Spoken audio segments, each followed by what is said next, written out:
Hola, ¿qué tal? Estamos ya en esta segunda entrevista, segunda de la serie de entrevistas que estoy realizando a historiadores, a historiadoras, a propósito de una optativa, una materia que di en la ENA sobre fuentes y archivos, pero también para complementar, subirlo al canal de YouTube, pues para que quede, ¿no? Para quien quiera tenga esta curiosidad histórica pueda acercarse libremente, ¿no?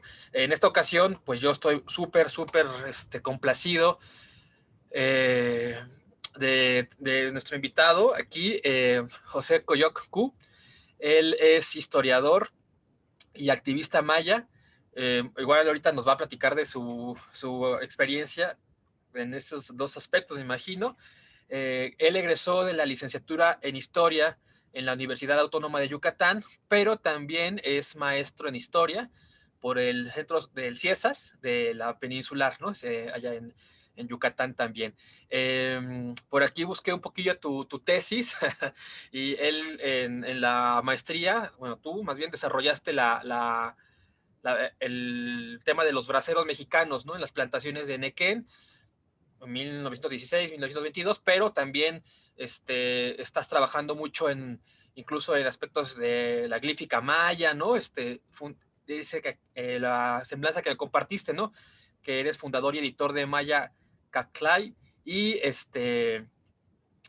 y bueno, también colaboras y acompañas distintas organizaciones en esa reivindicación de los pueblos, que igual ahorita si quieres nos vas a comentar porque creo que tienen muchas problemáticas actualmente, ¿no? En Yucatán. Y bueno, también tienes esta parte del Consejo Editorial de Revista Común, donde publica la columna Tejido de Estera sobre derechos de los pueblos indígenas y política actual desde una perspectiva histórica. Bienvenido, la verdad que de verdad es un gran gusto para mí tenerte aquí. Porque yo creo que tu experiencia es bastante interesante y puede complementar las sesiones anteriores. No sé si quieras agregar algo más a lo que comenté sobre tu presentación. Hola, buenos días. No, yo creo que es como, en síntesis, gran parte de lo que hago que gira sobre todo a partir de mi oficio como historiador, como bien dices. Ok, excelente. Pues mira, a ver, vamos a empezar como por lo primero. Tú eres historiador de oficio, ¿no? Y de profesión y de formación, tanto para el nivel de maestría como para el nivel de licenciatura. Eh, pero también tienes una cualidad muy interesante y es que tú estudiaste en Yucatán, ¿no? Es decir, de repente aquí en la Ciudad de México, incluso en Oaxaca, diría yo, ¿no? Vamos como que muy centrados, ya no tanto hacia la ENA, sino hacia la UNAM, por ejemplo, ¿no? Entonces tu experiencia formándote en Yucatán, pienso que también es interesante, es muy interesante que nos compartas. Mmm, a propósito particularmente de la experiencia de archivo, que es más o menos de lo que trata, ¿no? Esta serie de entrevistas. Tú durante tu formación de licenciatura, ahorita me estabas comentando, ¿no? Antes de que empezáramos la entrevista formal, que de repente nos hace falta, ¿no? A nosotros como estudiantes de licenciatura en nuestro momento, nos hace falta enterarnos, ¿no? De lo que nos vamos a tomar, a lo que vamos a enfrentar en el archivo en sí y que nos mandan, ¿no? Comentábamos así como de, órale, pues a ver qué hay. ¿Cómo fue tu experiencia de trabajo en archivo en la licenciatura? ¿O la tuviste? Yo, porque no lo sé muy bien. Sí, hay nosotros llevábamos unas materias en donde visitábamos los diferentes repositorios que hay aquí, que está el Archivo General del Estado de Yucatán. Por ejemplo, en Yucatán tiene la particularidad de que prácticamente hay muy pocos archivos municipales. Hay más de un centenar de municipios, pero todo está concentrado en el Archivo General del Estado de Yucatán. Entonces, yo he visto que, por ejemplo, en Puebla, en Oaxaca, sí hay esos archivos municipales, pero aquí todo está en el Archivo General del Estado de Yucatán. Y en otra institución que ha cambiado de nombre varias veces, que es antes era la Biblioteca Yucatanense y ahora se conoce como el Centro de Apoyo a la Investigación Histórica y Literaria de Yucatán. Y parte de las materias que recuerdo que yo llevé en la licenciatura fue visitar esos repositorios documentales, pero sí tengo la impresión de que es muy, sí, sí nos pasó a muchos de mis compañeros que en realidad no dimensionábamos qué es a lo que nos íbamos a enfrentar en el archivo, y menos a la hora de construir un problema para investigar, que esa parte yo recuerdo que sí dependió bastante de que en aquella época era mi asesor, me pudiera guiar en la búsqueda y en la indagación, porque porque sí, yo recuerdo que una de mis primeras sensaciones salir al Archivo General del Estado de Yucatán es, y bueno, ¿dónde busco, no? O sea, como tenía no tenía tan claro la forma en la que se organizaba y sobre todo qué podía encontrar en los documentos, que creo que esa va siendo como parte de la experiencia, con el contacto con el archivo. No creo que hay como muy otra forma de hacerlo, más que estando ahí. Claro, nadie te prepara, ¿no? Definitivamente, para hacerlo. Es muy curioso esto porque decía yo que de repente, incluso de manera un poquito, si quieres, ortodoxa, se asume, ¿no? Que el trabajo de archivo es parte fundamental de la investigación histórica y de repente quedamos como un poco a la buena de Dios, ¿no? Al momento de meternos en archivo, pero bueno, como tú bien aclaras, pues es que no hay manera de hacerlo más que ir a escarbar esos montones de papeles, ¿no? Me llama la atención esto que decías de que los llevaron a los archivos. ¿Esto es parte de la formación de la currícula o es alguna optativa que tú tomaste? No, sí es parte de la currícula, donde vamos a visitar los repositorios documentales y sobre todo también dialogamos con los compañeros egresados de otras generaciones que se encuentran ya trabajando ahí, que sí están un poco familiarizados con el trabajo que hacemos como historiadores, que es diferente al que hacen los archivistas. Claro. Y me imagino que además en este diálogo con los compañeros egresados, ahí es donde la experiencia concreta, ¿no? Se va a retroalimentarlos a los que somos en algún momento de primeros semestres o todavía no egresamos, ¿no? Me parece que ahí hay una riqueza. Me llaman la atención otras dos cosas que dijiste sobre que hay pocos archivos municipales. Yo creo que eso te lo voy a recordar ahorita más adelante en la charla, pero también muy importante a esto de construir un tema de investigación, ¿no? Es decir, yo me he encontrado varias veces yo les decía a mis alumnos, a mis estudiantes, que esto parecía materia de metodología de la investigación, y creo que va bastante de la mano, pero creo que de repente cuando estamos en formación histórica, pensamos justo, ¿no? Que vamos a ir al archivo y el archivo nos va a brillar y vamos a encontrar la joya y ya de ahí a partir desarrollamos la investigación, ¿no? Pero como tú refieres, pues es un mundo de información y muy difícil, y si no es con la ayuda de nuestro asesor director, de repente no sabemos muy bien cómo meterle, ¿no? En este caso quisiera ver si me puedes compartir sobre este punto, cómo fue este acompañamiento de tu asesor en ese momento, en qué te ayudó a tu formación, cómo cambió tu perspectiva del archivo junto con tu Yo asesor. creo que fue mucho también en la selección de las fuentes documentales, porque cuando hice la tesis de licenciatura que fue sobre milicia, aquí ya se había escrito una tesis sobre uno de los batallones activos que hubo en Yucatán, pero de las primeras cosas, uno de los primeros sentimientos que recuerdo yo de estar en el archivo es frustración, ¿no? Porque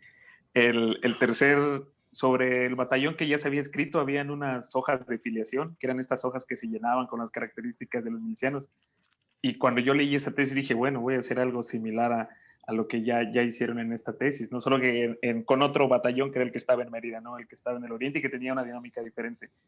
Y boom, de lo primero que me encuentro, ¿y dónde están las hojas de filiación de estos chavos, no? Pues no hay las características de dónde provenían y todo eso, y eso sí fue un vuelco a ir construyendo la investigación, porque definitivamente era con lo que yo daba por hecho, que unos documentos que yo imaginaba que ya estaban en el archivo y que en realidad pues no estaban. Y creo que habla mucho de cómo se construyen los archivos, porque, claro, del tercer batallón, por ejemplo, hay muchísima documentación, porque es de ese batallón del que provenían los milicianos que se pronunciaron para cuando Yucatán se separó de México en los 40.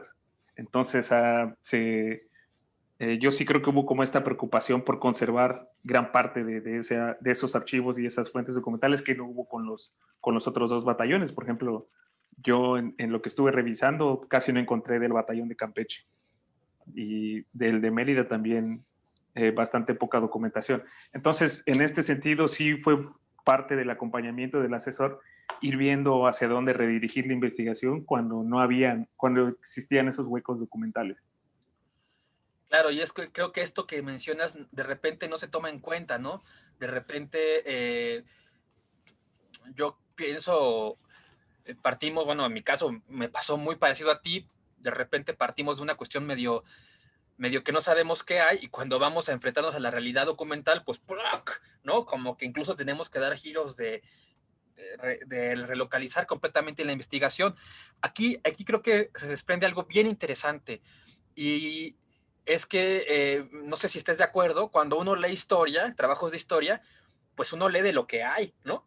Y entonces los investigadores hablan de lo que encontraron, ¿no? Y entonces justo uno dice, ah, pues yo voy a hacer lo que no hay, pero de repente no parece tan obvio que lo que no hay no se ha hablado porque no hay, justamente, ¿no? Y entonces creo que, bueno, yo personalmente te he visto a ti, en Twitter me refiero, esta sensación de frustración ya una vez que se te instala ya no te abandona, ¿no? Ya es esta sensación de estar 2, 3, 4, 5, 6 horas en el archivo y no encontrar nada, como que está muy, muy común allí. También me parece que de repente, a ver si no me estoy proyectando, ¿no? De repente no sé si vendría una angustia, ¿no?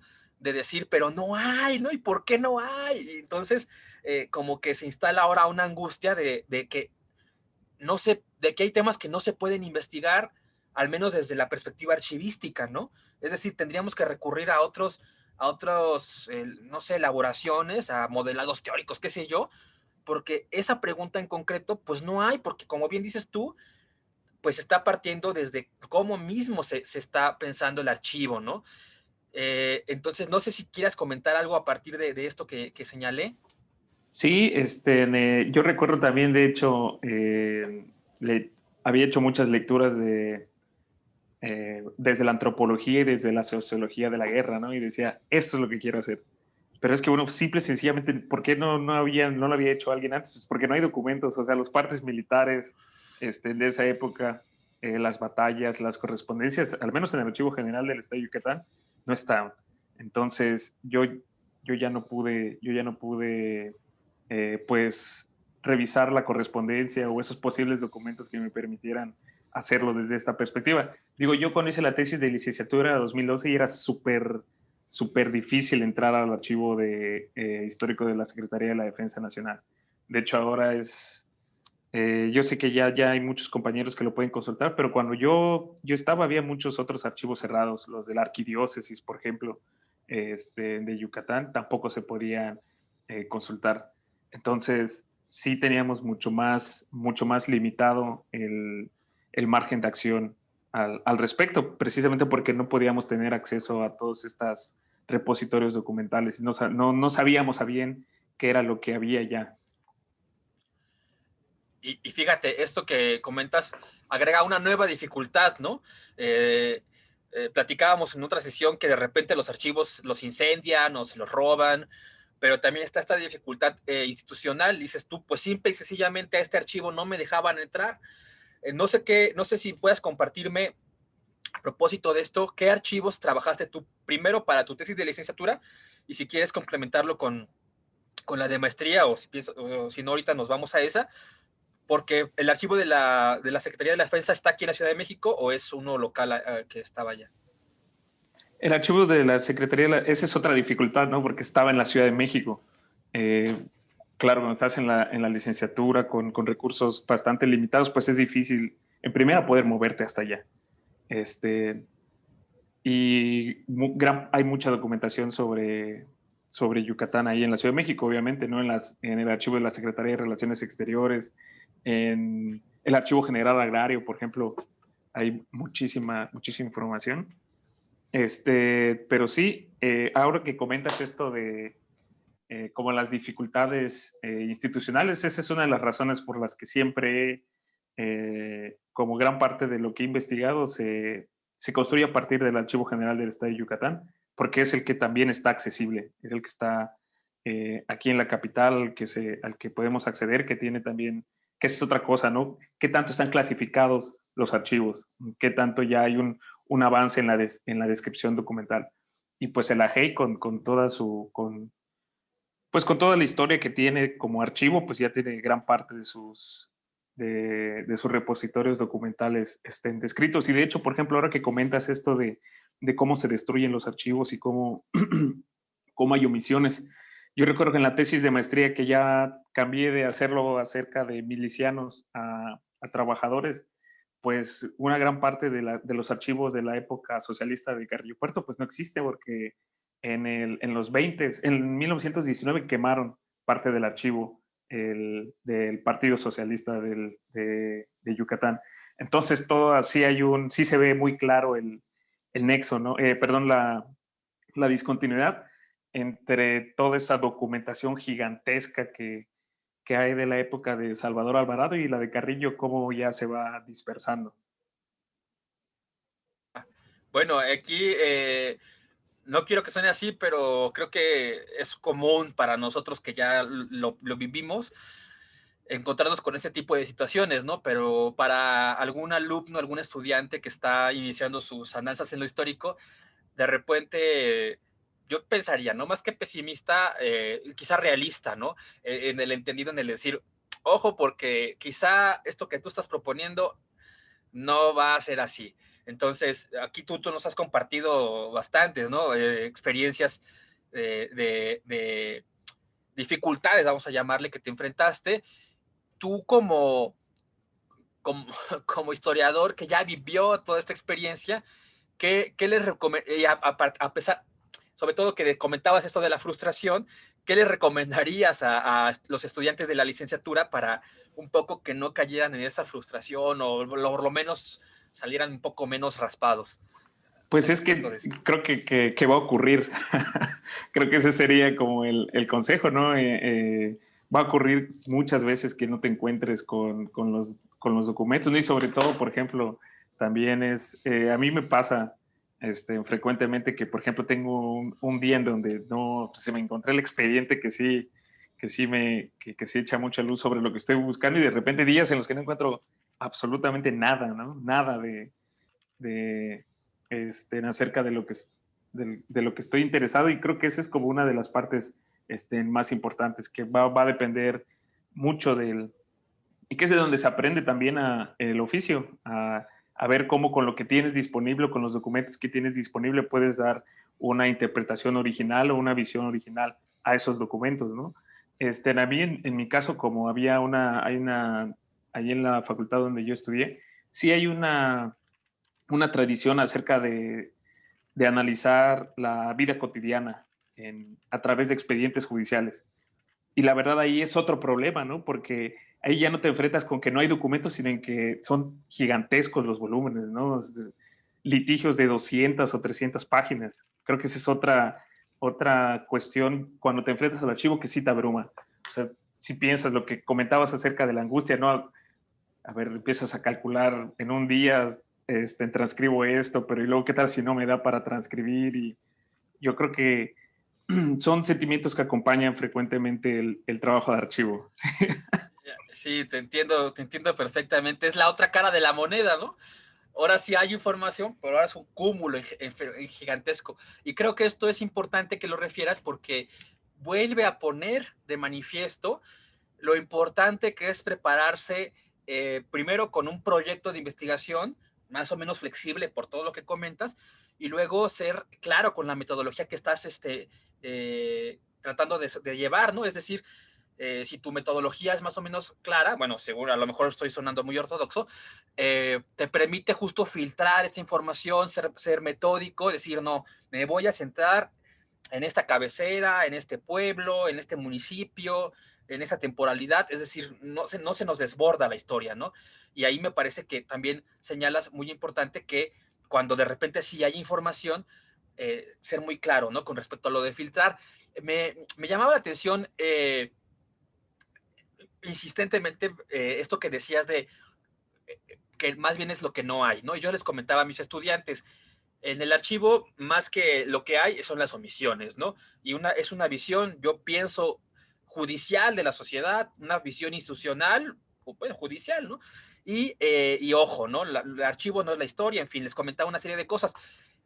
Y tú lo repetí, bueno, salía en la plática, ¿no? En el archivo de repente no hay, es más lo que no hay que lo que sí hay.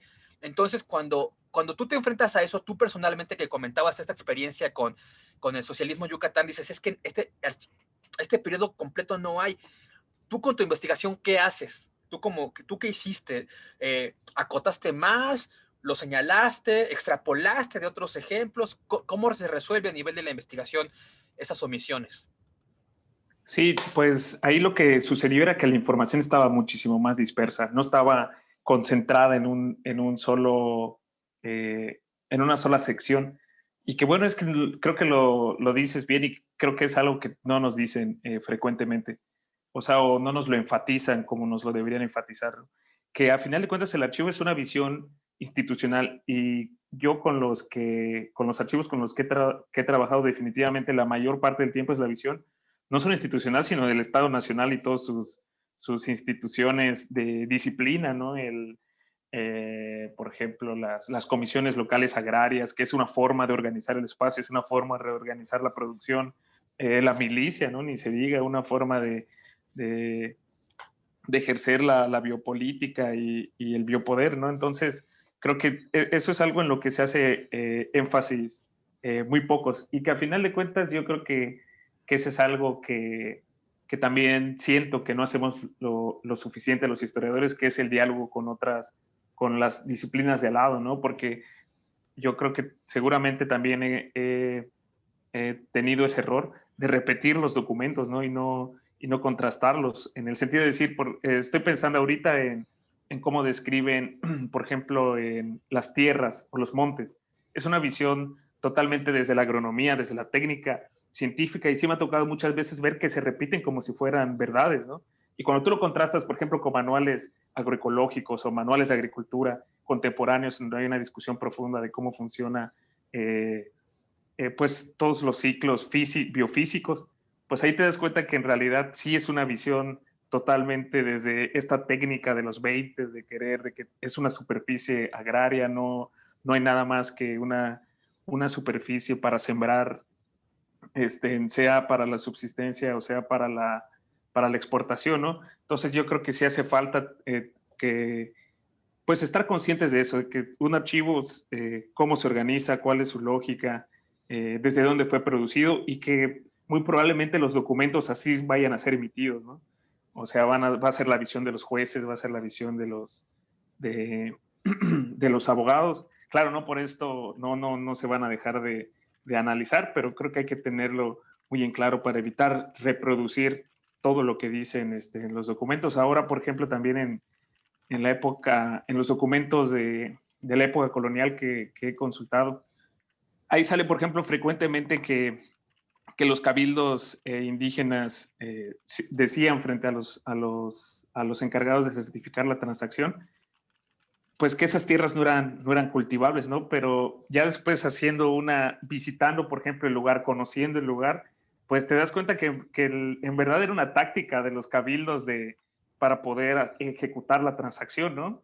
Por diferentes presiones fiscales o presiones del sistema colonial, pero que a final de cuentas eso se repite como si de verdad hubiera sido así por parte de los historiadores, ¿no? Que no tienen quizás o bueno, que no han tenido o iniciado ese diálogo con las otras disciplinas. Entonces yo creo que en ese sentido sí, como dirían otros historiadores, pues sí, todas estas habilidades se van adquiriendo con el tiempo. Fíjate, aquí ahorita me detonaste un montonal de ideas que yo pienso que vamos a agendar a una segunda entrevista porque va a estar muy interesante.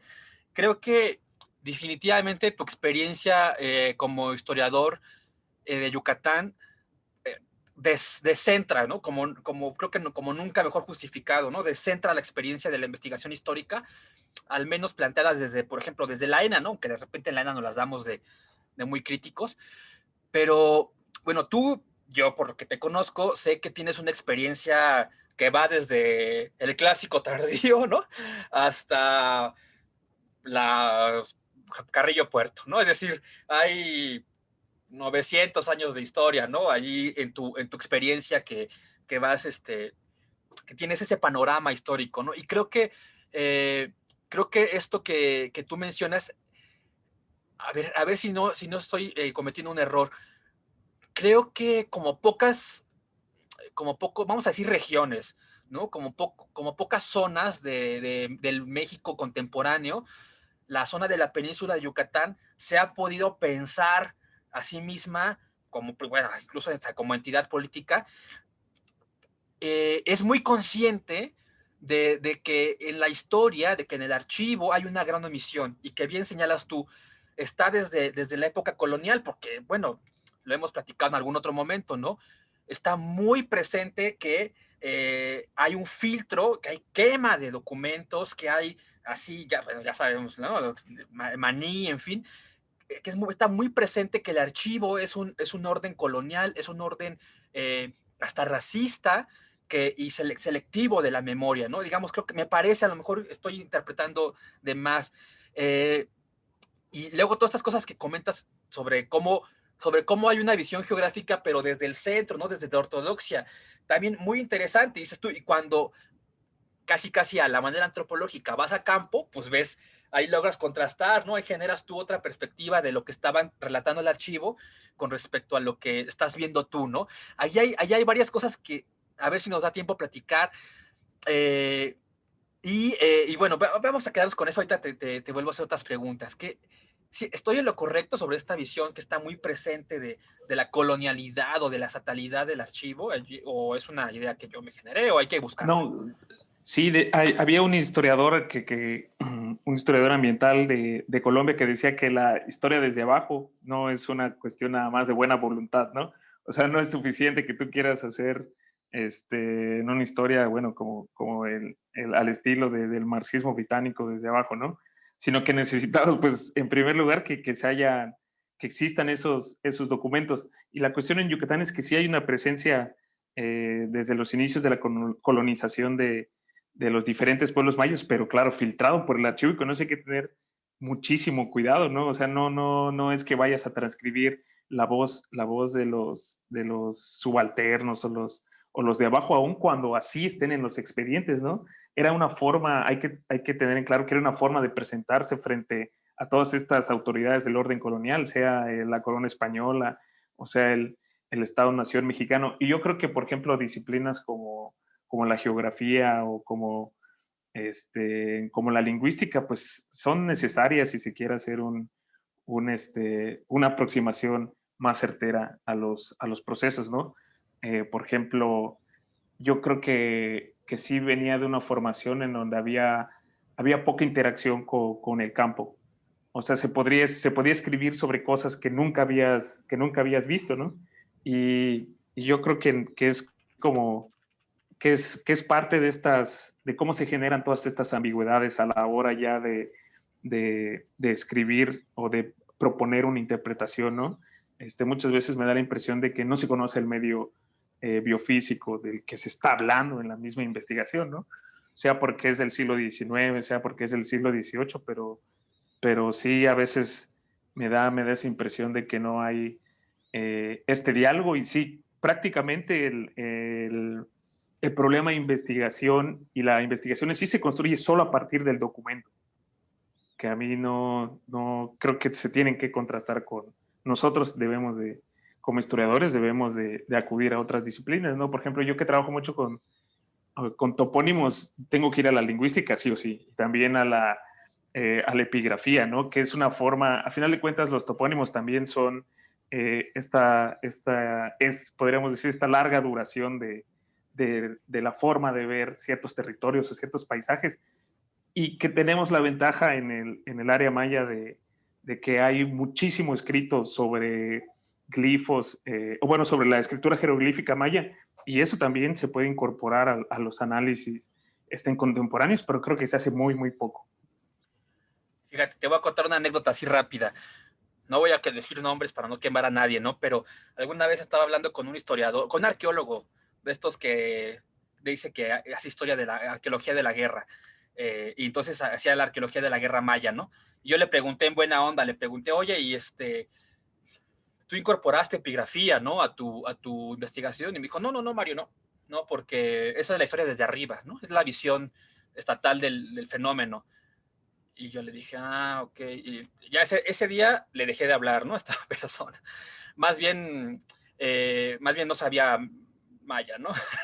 Y entonces consideraba, no sé, ¿no? Que los murales, no sé qué consideraba, pero dejaba fuera todo este corpus, ¿no? De importantísimo epigráfico que está presente y que tú lo señalas bien, ¿no? Además, yo coincido contigo que los topónimos, de hecho, muchas veces en muchas lenguas, ¿no?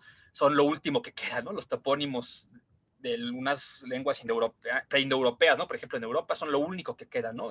Coincido completamente con esta visión geográfica que señalas muy puntualmente. Entonces, quisiera hacerte dos preguntas muy concretas. Eh, ¿Cuáles son los temas recurrentes de investigación, estos que señalas tú que son, vamos a decir, yo digo, ortodoxos en tu formación en la Universidad de Yucatán? ¿Cuáles son los temas recurrentes que ves tú que estudian, no sé, el 80-90% de los egresados, de las egresadas?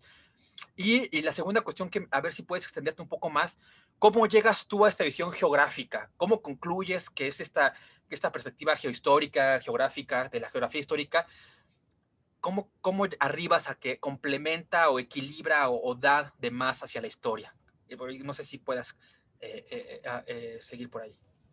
Sí, yo creo que es que también tener en claro que este es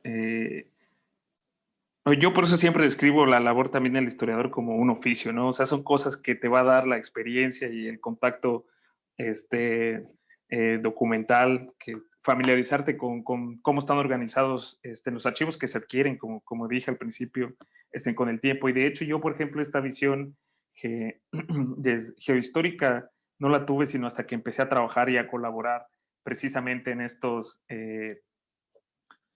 en todas estas organizaciones que ahora están exigiendo la libre determinación y están luchando por sus territorios como pueblos originarios, porque a final de cuentas, quizás lo que para una ortodoxia académica no pueda ser, no pueda tener relevancia, por ejemplo, pienso en algún topónimo o en alguna hacienda, en donde eso ya está súper estudiado, ¿para qué lo estás escribiendo? Pero que tiene pero que para la gente, para los pueblos sí tiene una relevancia saber, bueno, en qué año se fundó esa hacienda, ¿no? ¿Cuál fue la dinámica de construcción de un monte o de un ejido? Yo creo que eso fue lo que me acercó más a decir, pues es que solo desde la historia no se puede hacer esto. O sea, se necesitan otras herramientas desde la geografía, desde la lingüística, porque sí había sido como tanto en la licenciatura como en la maestría, más desde la sociología y desde la construcción de los archivos, de los documentos que yo podía obtener en los archivos que se construía en la investigación. Pero ahora recientemente sí me ha pasado mucho recorridos en la zona, ¿no? Que al final de cuentas también hay metodologías ya desarrolladas, solo que yo no había tenido la oportunidad de poder acceder a ellas, ¿no? Por ejemplo, los historiadores brasileños tienen toda una serie de metodologías, de discusiones teóricas acerca de cómo tratar, por ejemplo, con los paisajes como documentos también, y que sirven ahora desde una perspectiva también como historiador, ¿no? Aterrizarla a la disciplina para que puedes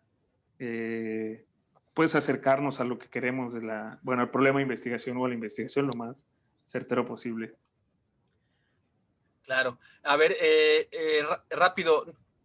Aquí mi experiencia, tanto de formación de estudiante como profesor, me parece que cerca del 80% de los estudiantes va a buscar un tema de la Ciudad de México, siglo XIX y XX, ¿no? Entonces, no sé si rápido puedas complementarme, para ahorita platicar más a fondo de eso que acabas de comentar. ¿Cuáles son los temas ortodoxos, vamos a decir, allí en la Universidad de Yucatán? Ya, yo creo que en la UADI depende también mucho de las líneas de investigación de los profesores, ¿no? Creo que depende mucho de eso. Cuando yo estudié, había una muy fuerte acerca de ciudadanía.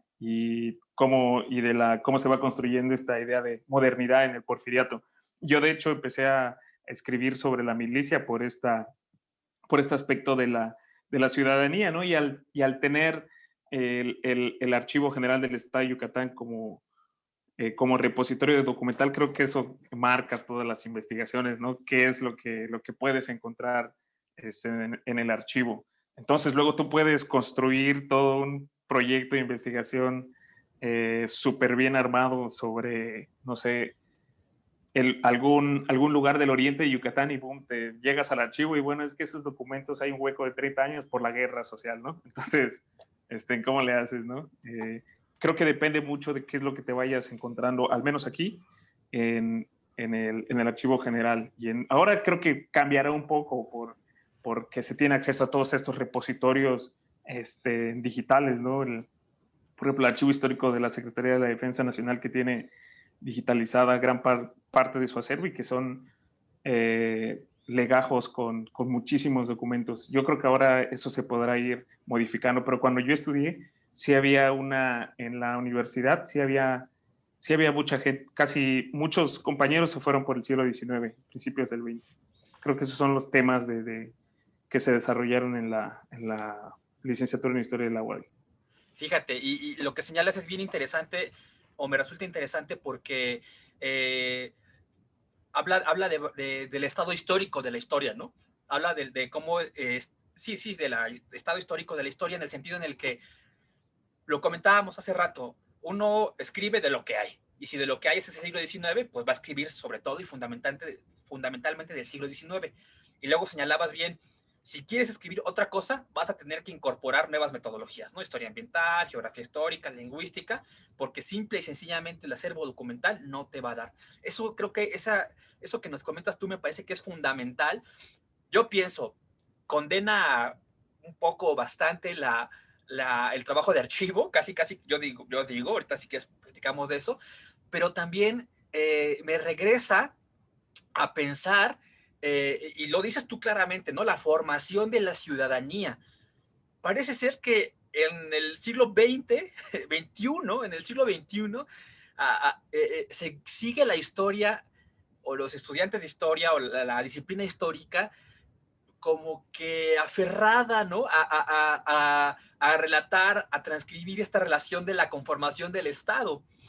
Y además, una vez más, Yucatán, ¿no? A tener este proceso complejo con el centro, al estar de repente hasta escindido, ¿no? Y hasta ser incorporado a la fuerza, dices tú, a partir del porfiriato, parece ser que la gran parte de la historia de Yucatán se resuelve a partir de su incorporación al Estado mexicano, ¿no? Y esa sería la historia de Yucatán. Eso da para pensar incluso qué es la historia, ¿no?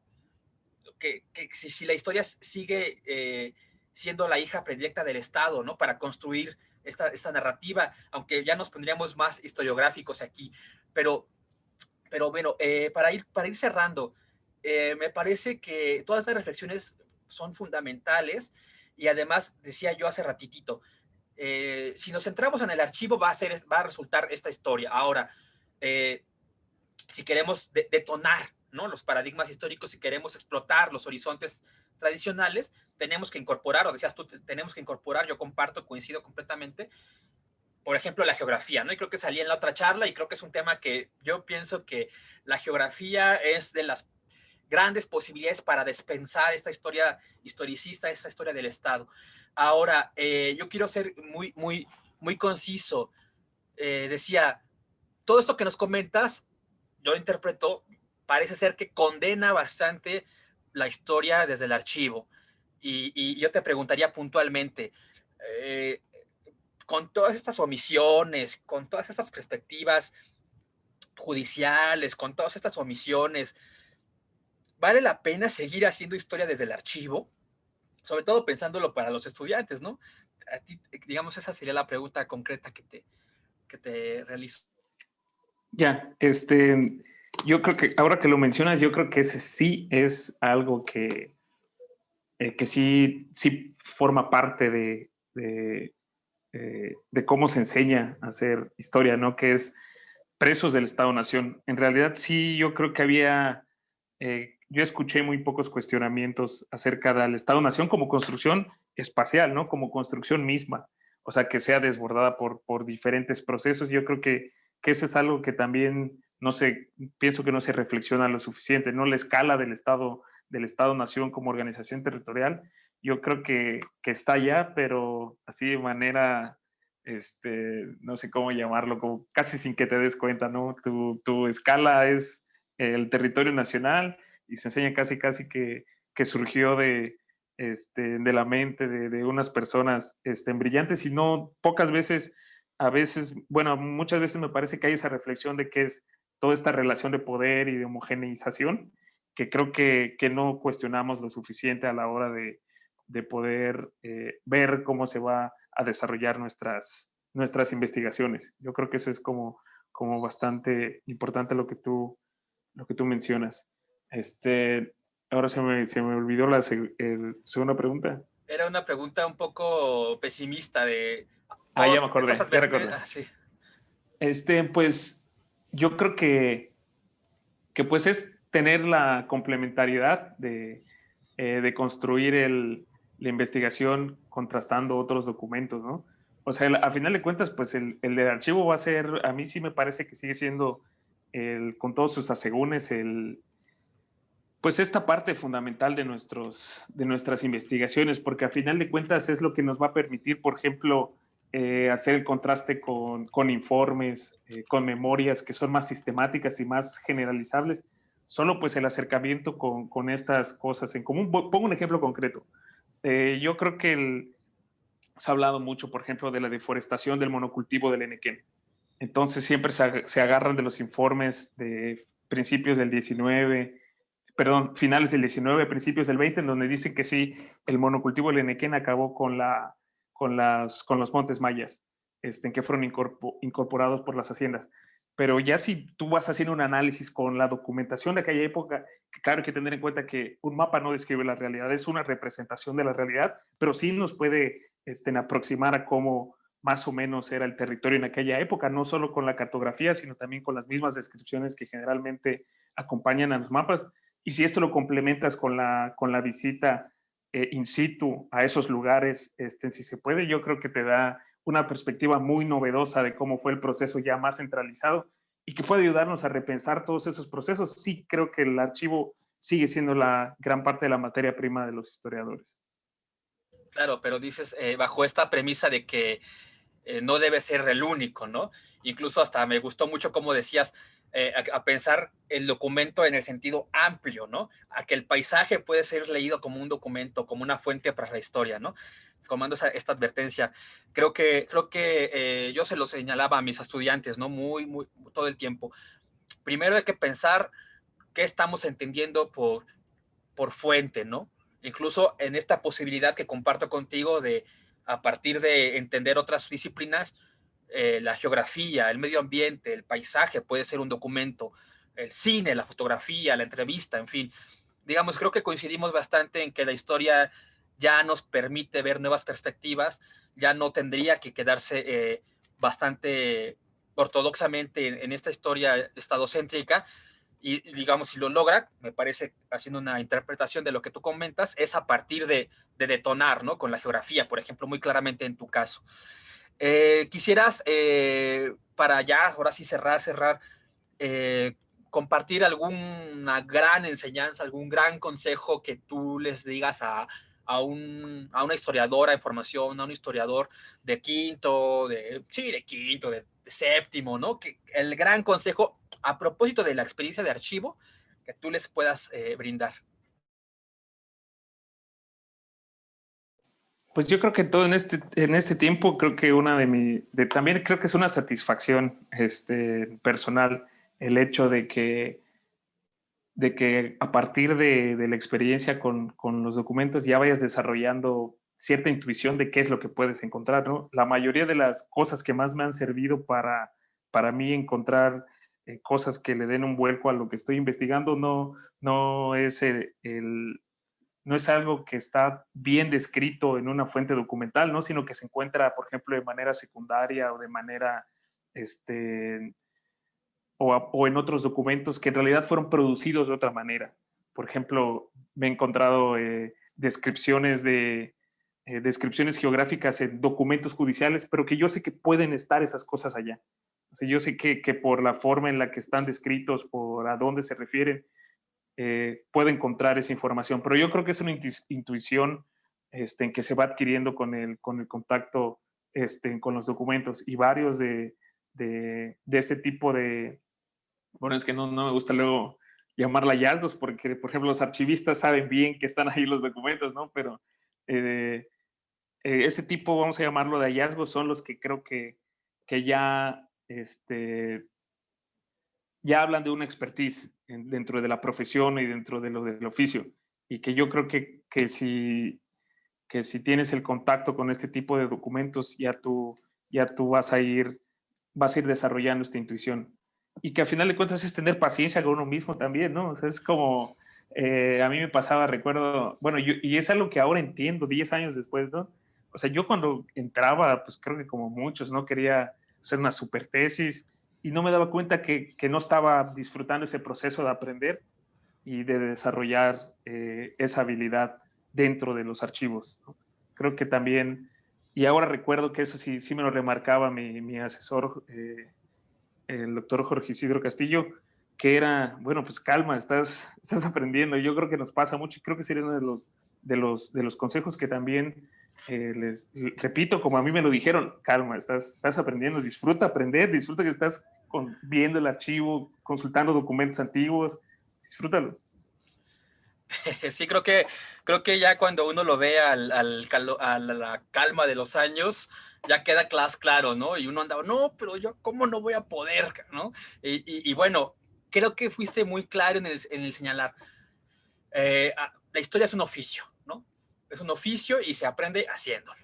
Entonces, yo es algo que les insistía muchísimo a mis estudiantes, pero no quería dejar de traer experiencias como las tuyas, que son interesantísimas. Yo sé que tú te la pasas ahí sin cansancio, 8 horas ahí en el archivo, y aún así tienes esta visión crítica, ¿no? De lo que hay o no hay, y además este filtro que dices tú, yo sé leer, ver cómo poder manejar esos documentos. Entonces, te agradezco yo muchísimo, José.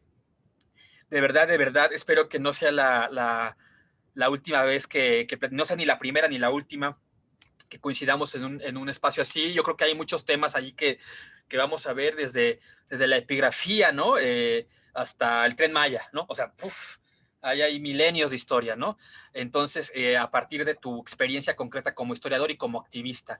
Y yo creo que esto que mencionas también es parte de nuestro oficio, de nuestra profesión, ¿no? O sea, creo que la formación que nosotros tenemos es precisamente de dar estas perspectivas, ¿no? De poder recrear o bueno, dar una interpretación en el largo plazo de todos estos procesos, ¿no? Yo lo digo sobre todo no, por estas subespecializaciones que suena chiste, pero sí sucede, ¿no? Yo estoy especializado en este lugar del noroeste de 1750, 1780, y ya, no me preguntes nada más, ¿no? Claro. Yo no creo que de eso se trate nuestro oficio, ¿no? Sino que de dar estas interpretaciones y estas formas de mirar los procesos que también contribuyan al debate público, que es por parte importante también, me parece, de nuestro oficio, y que afortunadamente ya hay muchos historiadores y etnohistoriadores como tú, como pienso en Daniel Salinas o en muchos otros que se están involucrando, ¿no?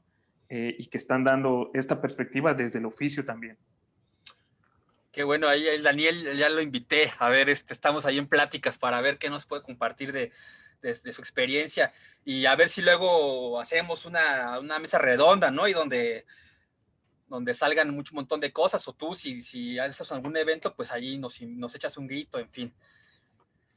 Creo que voy a cerrar ahorita ya la grabación. Yo te agradezco de verdad te agradezco. Yo sé que hay temas que podríamos estar hablando de la experiencia de archivo por horas. A ti, ¿cómo te pueden encontrar? ¿Cómo te pueden contactar si tienen alguna duda las personas que ven este video?